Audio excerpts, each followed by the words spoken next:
itu memang sangat terasa ya. Ada dua hal.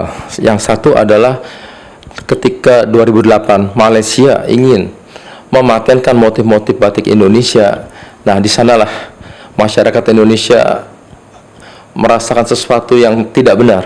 Makanya muncul fanatis orang Indonesia dengan memakai batik. Dan satu lagi adalah pengakuan dari UNESCO, batik ini sebagai warisan budaya. Nah, dari situlah itu muncul sesuatu yang sangat tidak biasa dalam pasar batik di Indonesia. Dan muncul pula misalnya di Cirebon, itu di Kalitengah dan di Trusmi, itu showroom begitu menjamurnya gitu.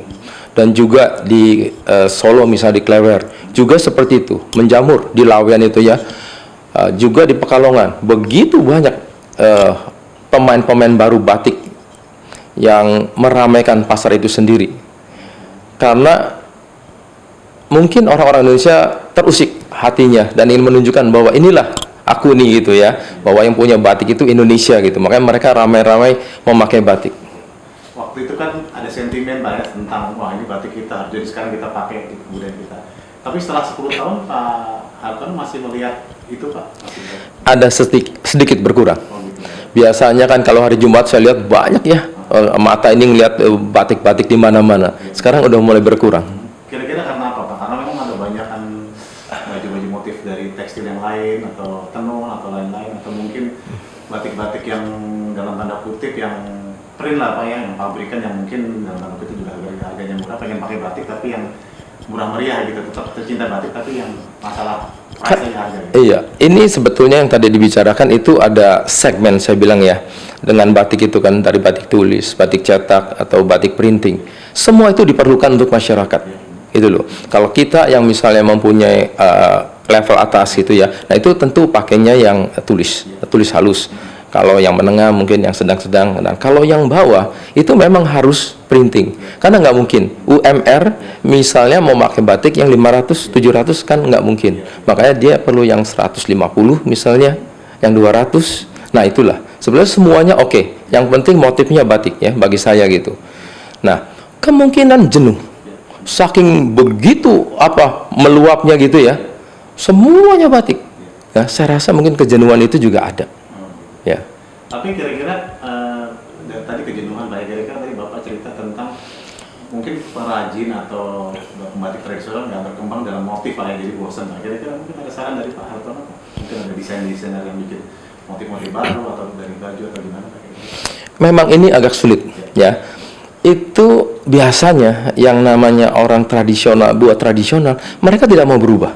Ini yang sangat susah. Ya. Jadi untuk mengangkat itu memang susah. Karena dari merekanya sendiri tidak mau berubah gitu. Iya. Nah, sarannya kira-kira Pak? Sarannya? Ya itu harus berubah diri gitu. Maksudnya ngikutin pasar, apa yang ramai ngikut gitu ya. Mungkin bisa. Jadi mungkin motif-motif yang baru atau apa gitu Pak ya? Iya. Yang dikembangkan. Pak Hartono juga tadi cerita Pak Hartono mengembangkan motif-motif lama Pak ya, untuk dikembangkan lagi. Ya. Mungkin biar pasar nggak jenuh Pak, kira-kira seperti itu. Iya, untuk pasar yang kelas atas ya seperti itu ya. Karena kalau saya lihat batik, ketika 30 tahun kemudian, misalnya dari 1880, ketika 1910 itu bunga-bunga itu tidak muncul lagi gitu. Jadi ketika 30 tahun kemudian dia hilang dengan sendirinya gitu. Nah makanya saya punya yang 100 tahun lebih gitu kan. Alangkah sayangnya kalau itu batik segitu bagus, orang sekarang tuh tidak melihat. Makanya saya buat direproduksi supaya orang bisa melihat lagi. Gitu. Dari harga apa yang tua sama yang repro sebetulnya beda Pak ya, tapi masih tetap sama Pak ya pengertiannya Pak. Iya. Iya. Pak ini apa namanya 10 tahun kita dapat penghargaan dari UNESCO Pak ya. Kira-kira Bapak sebagai pelaku langsung Pak ya. Kira-kira ada saran-saran Pak untuk pengembangan batik terutama Pak ke depan Pak untuk Indonesia? Apa yang mungkin dari kita sendiri atau dari pemerintah atau dari masyarakat, kira-kira ada saran? Iya, yang seharusnya sih memang kita sendiri yang langsung berhadapan dengan pasar. Tapi sampai sekarang pun kalau yang di kelas agak menengah bawah itu masih banyak diproduksi. Contohnya misalnya di Tanah Abang atau di Mangga 2. Itu mereka yang tadinya jual tekstil itu sekarang dia jual batik gitu. Batik printing ya, tapi tetap motifnya batik. Sebetulnya masih ada pasarnya itu sendiri gitu, tapi tidak seperti 10 tahun yang lalu. Oh, gitu. Ya. Nah itu tuh saran biar kita terus eksis tuh apa Pak kira-kira? Sarannya ya masyarakat itu sendiri. Oke, Pak. Ya, harusnya kita sebagai orang Indonesia harus mewakili. Kita harus memakai batik. Jangan bosan-bosan maksudnya gitu kan ya. Identitas Indonesia itu batik. Nah, makanya pakailah batik. Nyatakan wujud nyata. Pakailah batik. Jangan cuma bicara tapi beli Pak. Nah, itulah.